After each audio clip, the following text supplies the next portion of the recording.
CM योगी ने किया किसानों को 113 करोड़ का भुगतान। राष्ट्रीय सुरक्षा सलाहकार अजीत डोभाल पहुंचेंगे ऋषिकेश। कोरोना संक्रमित महिला एम्स से भागी।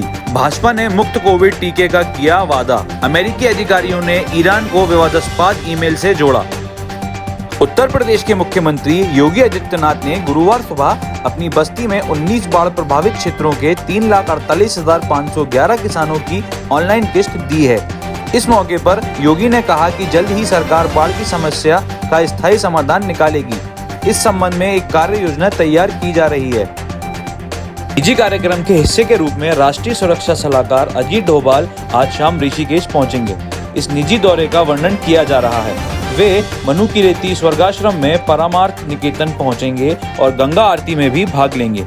वे परमार्थ निकेतन परमाध्याय स्वामी चिदानंद सरस्वती से मुलाकात करेंगे और गंगा आरती में शामिल होंगे। अतीत में उनकी पत्नी ने परमार्थ निकेतन की गंगा आरती में भी भाग लिया है।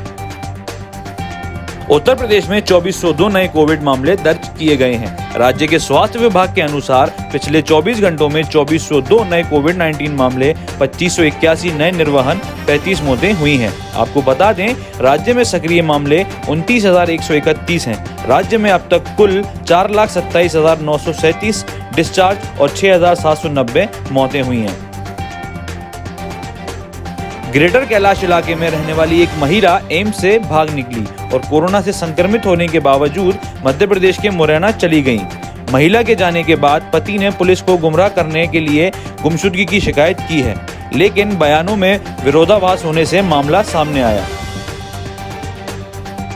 भारत में रूसी corona virus vaccine Sputnik V का परीक्षण कर रहे डॉक्टर रेड्डी की परियोजनाशाला ने गुरुवार को कहा है कि इसने साइबर हमले के बाद दुनिया भर के सभी डेटा केंद्रों की सेवाएं बंद कर दी हैं। इसके अलावा कंपनी ने एक बयान में कहा है कि साइबर हमले की पहचान होने के बाद बचाव उपाय करने के लिए उसने ऐसा किया।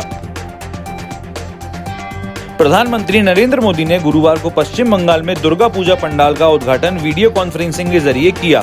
प्रधानमंत्री के शुभकामना संदेश का सीधा प्रसारण राज्य के सभी 294 विधानसभा क्षेत्रों के 78,000 मतदान केंद्रों पर सुना और देखा गया। प्रधानमंत्री ने कहा कि आत्मनिर्भर भारत से सोनार बंगला का निर्धारण पूरा होना है। उन्होंने कहा कि हमें सबका साथ सबका विकास के मंत्र के साथ आगे बढ़ना है।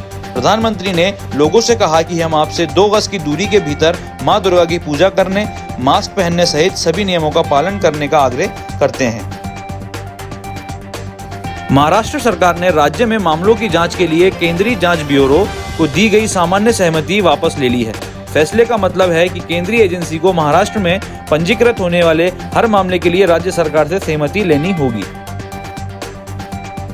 भाजपा ने अपने घोषणा पत्र में बिहार के लोगों के लिए मुफ्त कोविड टीकाकरण का वादा किया है, जिसे गुरुवार को वित्त मंत्री निर्मला सीतारमण ने जारी किया था।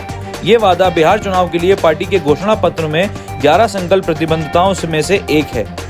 तीव्र प्रतिक्रिया व्यक्त करते हुए विपक्ष ने कहा है कि चुनाव घोषणा पत्र में एक टीके का वादा भाजपा के हताशा को दर्शाता है।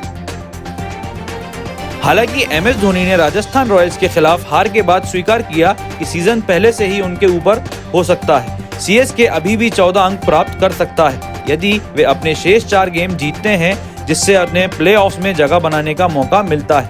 जब चेन्नई सुपर किंग्स शुक्रवार को एक आईपीएल मैच में गत चैंपियन मुंबई इंडियंस का सामना कर रही है, तो उनका अभियान खराब से बदतर होने की ओर इशारा करता है। ट्रंप ने उत्तरी कैरोलिना में एक रैली में बोलते हुए खुफिया घोषणा का कोई संदर्भ नहीं दिया, लेकिन एक परिचित अभियान को जोर देकर दोहराया कि ईरान उनके पुनर्मिलन का विरोध कर रहा है। अमेरिकी अधिकारियों ने बुधवार को ईरान पर आरोप लगाया कि वे कई युद्ध के मैदानों में डेमोक्रेटिक मतदाताओं को भेजे गए ईमेलों की झड़ी के पीछे है, जो उन्हें राष्ट्रपति डोनाल्ड ट्रंप के लिए मतदान में डराने के उद्देश्य से दिखाई दिए। फिलहाल के लिए इतना ही। इस तरह की और खबरें देखने के लिए हमारे YouTube चैनल को सब्सक्राइब करें और बेल आइकन को प्रेस करें। धन्यवाद।